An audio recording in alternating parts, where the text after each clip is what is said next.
most unusual party you've ever attended. These people are deliberately getting drunk with the later intention, once they're under the influence, of driving automobiles.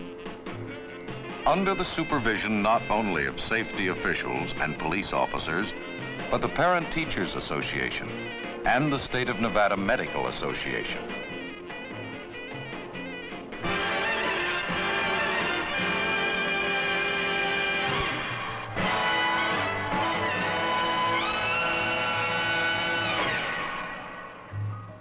This is an alcohol driver's test, conducted on a specially prepared driving range near Reno.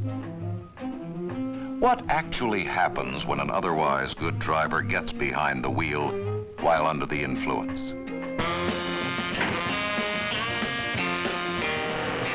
Modern life is geared to the automobile, a complex mechanism that in itself must be operated by an even more complex entity, you. The act of driving requires quick reactions, good coordination, clear vision, and split-second judgment.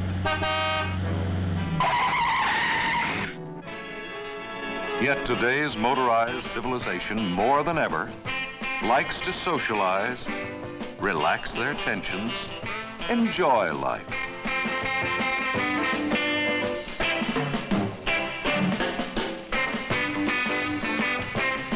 Most people usually think of alcohol as a stimulant, but it isn't. The impression of stimulation is simply a lessening of inhibitions. Alcohol is actually a type of anesthetic chemically related to ether and chloroform. So in a sense, as you drink, you are becoming anesthetized. But does a little alcohol, just a drink or two, really affect you? The tests you are about to see will prove that as little as 0.04% alcohol in the blood reduces visual acuity as much as if you were wearing dark glasses after sundown.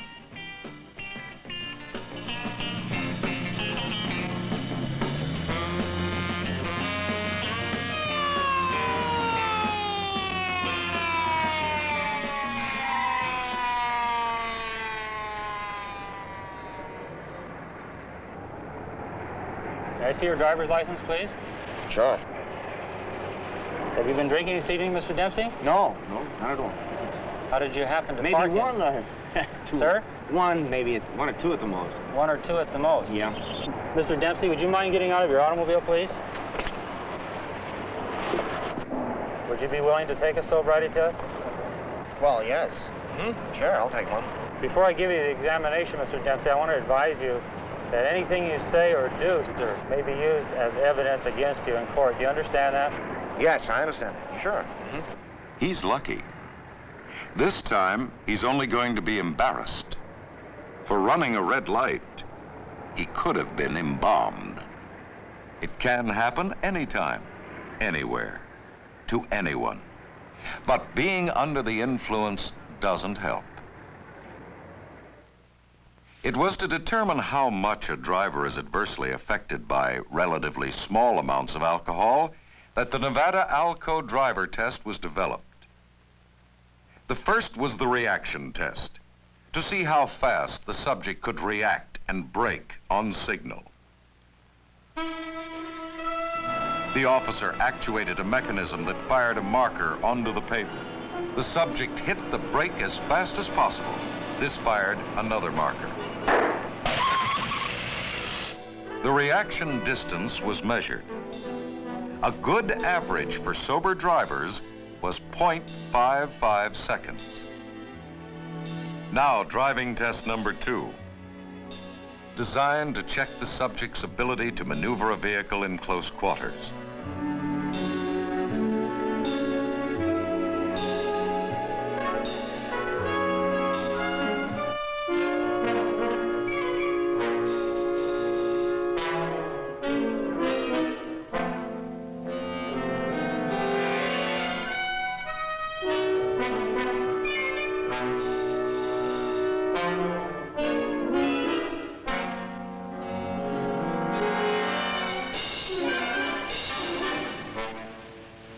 The next day, the party.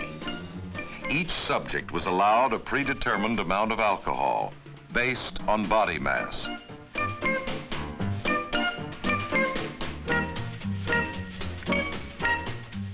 A breath test was given to aid in determining the alcohol consumption level. And each subject was also given a blood test. This shows the alcohol level of the blood and is an accepted way of measuring the degree of intoxication. 0.15% is widely accepted as an indication that a person is under the influence. With the average individual, this occurs with just a few highballs. Then came an analysis of visual acuity, color vision, the all-important test for depth perception, visual reaction time, and so on. Then came the moment of truth.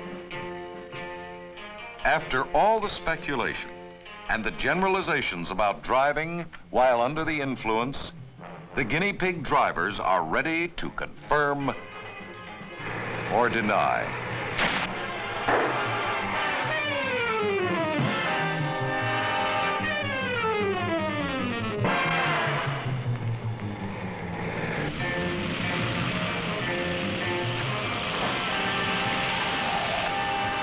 Jim, subject number 5, for example, took 50% longer to react when under the influence, as did Marge, subject number 12. The second phase.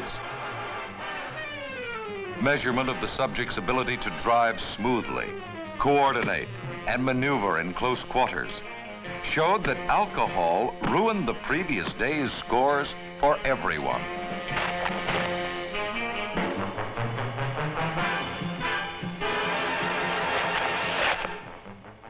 The penalties amassed by the participants represented minor collisions, bent fenders, damage to structures, and possible serious accidents if they had really been driving in traffic. The girls scored as poorly as the men. What did the tests prove?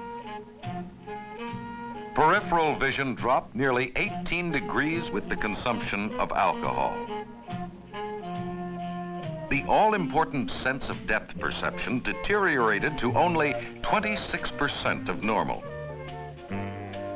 Reaction time, a life and death factor, increased dangerously about 25 to 50% with the intake of alcohol. In conclusion, the medical summary.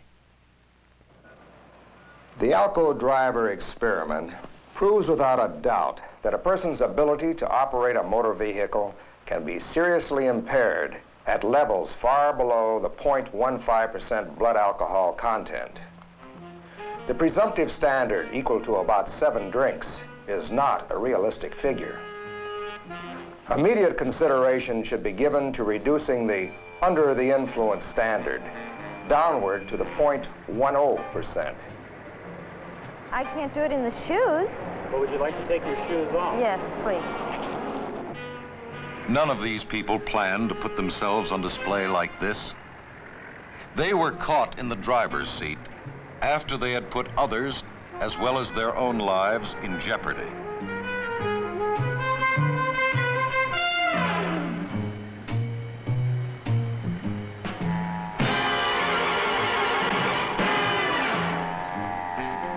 Two average highballs contain an ounce of alcohol. It will take your body about 3 hours to oxidize it. If you have had 3 or 4 drinks, up to 6 hours, and so on.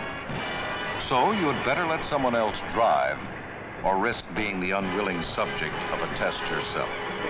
Manner, and touch the tip of your nose with the finger that I call out. Would you try that, please?